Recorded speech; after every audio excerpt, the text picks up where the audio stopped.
नमस्कार।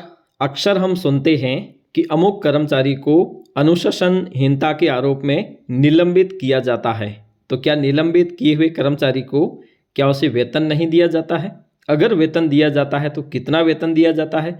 अगर कोई सरकारी कर्मचारी निलंबन काल में ही सेवानिवृत्त हो जाता है तो उसे कौन कौन से लाभ मिलेंगे और सेवानिवृत्ति के पश्चात उसे कोर्ट द्वारा बाइज्जत बरी किया कर दिया जाता है या बहाली हो जाती है, तो ऐसी स्थिति में उसे पिछला लाभ कौन सा मिलेगा और किस प्रकार से सारी प्रोसेस की जाती है, इसी को हम इस वीडियो के माध्यम से समझने का प्रयास करेंगे। तो चलिए शुरू करते हैं। सबसे पहले कोई भी सरकारी कर्मचारी जिस पर अनुशासनहीनता का आरोप हो तो उसे दंड के रूप में कार्यवाही की जाती है। दंड के रूप में जब कार्यवाही की जाती है तो दो प्रकार से की जाती है, एक 17 CCA के अंतर्गत और दूसरा 16 CCA के अंतर्गत। 16 CCA के अंतर्गत अगर गंभीर आरोप हो तो उसकी जो कार्यवाही है वो 16 CCA के अंतर्गत की जाती है और साधारण आरोप हो तो ऐसी स्थिति में उसे 17 CCA के अंतर्गत उसकी कार्यवाही की जाती है। और 17 CCA की कार्यवाही के अंतर्गत देखा जाए तो उसमें चेतावनी हो सकती है, परिनिंदा हो सकती है या फिर असंचयी लाभ जो है उसके है जो असंचयी प्रभाव जिसे कहा जाता है वो उसे प्रदान किए जा सकते हैं। और 16 CCA की कार्यवाही के अंतर्गत जो भारी दंड दिया जाता है या फिर जो भारी अपराध होता है उसके अंतर्गत उससे अवनति भी की जा सकती है, संचयी स्थायी प्रभाव दिए जा सकते हैं या उसे बर्खास्त भी किया जा सकता है। वो डिपेंड करता है उस केस पर। इस वीडियो में ये हमारा आज टॉपिक नहीं है। आज का टॉपिक है कि किसी भी सरकारी कर्मचारी को निलंबित कर दिया गया है, ठीक है, निलंबन के दौरान उसे कौन कौन से लाभ सरकार की ओर से दिए जाने हैं और कौन कौन से लाभों से उसे वंचित रखा जाएगा, इसकी हम संपूर्ण चर्चा करने वाले हैं। सबसे पहले निलंबन करने का अधिकार नियुक्ति अधिकारी को होता है। किसको होता है? नियुक्ति अधिकारी को, जिसके माध्यम से, जिस पद के माध्यम से उसे नियुक्ति दी गई है। मान लीजिए कोई अध्यापक है 3rd ग्रेड का या अध्यापक लेवल 2-1 का हो सकता है, तो उसे नियुक्ति अधिकारी जो होता है वो संबंधित जिला शिक्षा अधिकारी होता है प्रारंभिक, तो उसे निलंबन करने का काम भी वही करेगा। वहाँ दोष सिद्ध होने के पश्चात उसे निलंबित किया जा सकता है और निलंबन के दौरान जो मुख्यालय होगा वो नियुक्ति अधिकारी का मुख्यालय होगा। अब दरअसल निलंबन के दौरान उसे कुछ निर्वाह भत्ते के रूप में पैसे दिए जाते हैं, मतलब जो वेतन वो वर्तमान में उठा रहा है उस वेतन का 50% हिस्सा उसे दिया जा सकेगा उस अवधि में जब तक वो निलंबित रहता है। अब मान लीजिए कि उस अवधि को 6 महीने से ज़्यादा हो गए हैं।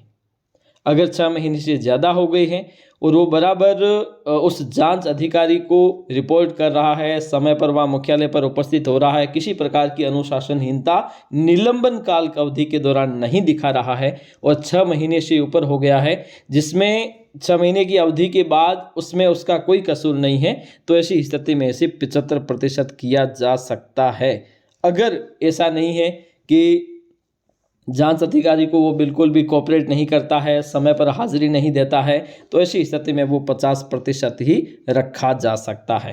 तो मान के चलिए कि निलंबन काल में कम से कम 50% वेतन है वो उसका हकदार होगा, लेकिन 50% वही होगा जिस समय वह अंतिम वेतन उठा रहा था और निलंबित हो गया था। उसमें न तो किसी प्रकार की कोई इंक्रीमेंट लगेगा, कोई अन्य प्रकार के लाभ उसे नहीं दिए जाएंगे, केवल 50% वेतन का वो हकदार होगा।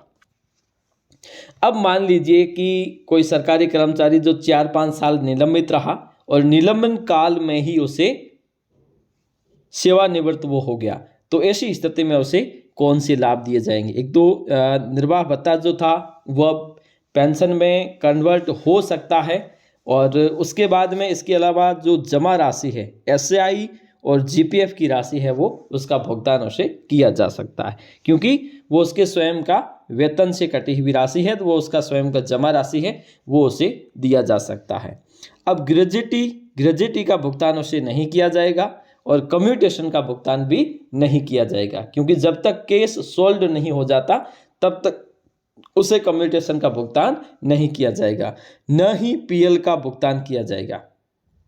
ठीक है, तो ये है वो लाभ उसे रोक दिए जाएंगे और पेंशन प्रकरण को भी यहाँ पर रोक दिया जाता है। ठीक है, अब आते हैं बहाली के बाद। बहाल जब हो जाए कोई कर्मचारी, मान लीजिए एक कर्मचारी जो सेवानिवृत्ति के समय निलंबन काल में था और उसे 1 साल बाद उसे कोर्ट द्वारा बरी कर दिया गया, तो ऐसी स्थिति में उसे कौन कौन से लाभ मिलेंगे, तो वो डिपेंड करता है कि उस कोर्ट आदेश के अनुसार उसे कौन कौन से लाभ दिए जाने के आदेश प्राप्त हुए हैं।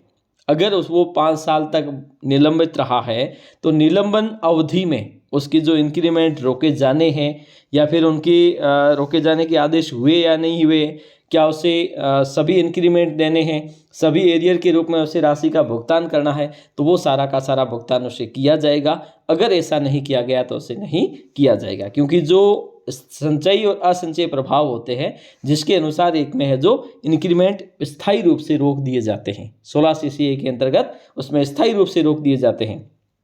लेकिन जो 17 CCA के अंतर्गत कार्रवाई होती है जिसके अंतर्गत है वो उसके जो इंक्रीमेंट उस समय तो रोक दिए जाते हैं, लेकिन जब वो बहाल कर दिया जाता है तो उसे वो वापस प्रदान किए जाते हैं, तो अंत में उसका जो बेसिक है वो बढ़ा दिया जाता है। ठीक है, तो बहाली के बाद में अगर देखा जाए तो ग्रेजुएटी का भी हकदार होगा और कम्यूटेशन का भी हकदार होगा, लेकिन इसमें एक पेंच रहता है कि सेवानिवृत्ति के समय अगर कम्यूटेशन का एप्लीकेशन 1 साल के अंदर अंदर दिया है तो उसे किसी प्रकार के जांच की आवश्यकता नहीं होगी। अगर 1 साल के अंदर अंदर उसने कम्यूटेशन का एप्लीकेशन नहीं दिया है तो अब उसे सेवानिवृत्ति के बाद जब बहाल होगा तो उसे वापस एक डॉक्टरों की जांच, चिकित्सा बोर्ड की जांच के माध्यम से उसे देना पड़ेगा, क्योंकि आगे आने वाले 14 साल तक उसकी वेतन से कम्यूटेशन की कटौती होने वाली है। ठीक है, अब उसके बाद में पीएल का भुगतान उसे कर दिया जाएगा बहाल होने के बाद में। एसआई और जीपीएफ पहले ही उठा चुका है, ग्रेजुएटी का लाभ मिलेगा, कम्यूटेशन का लाभ मिलेगा, लेकिन उसमें ये किया कि 1 साल पहले उसने किया है तो पहले मिलेगा, अन्यथा उसे बाद में दे दिया जाएगा। और बहाली के बाद में उसका जो वेतन है उसका निर्धारण निलंबन अवधि जिसमें उसे अगर वो इंक्रीमेंट नहीं रोके गए हैं, संचयी और असंचयी प्रभाव के अंतर्गत कौन सी कार्यवाही को किया गया है उसी पर डिपेंड करेगा और उसी के आधार पर उसका भुगतान सारा कर दिया जाएगा। तो आज के लिए इतना ही, धन्यवाद।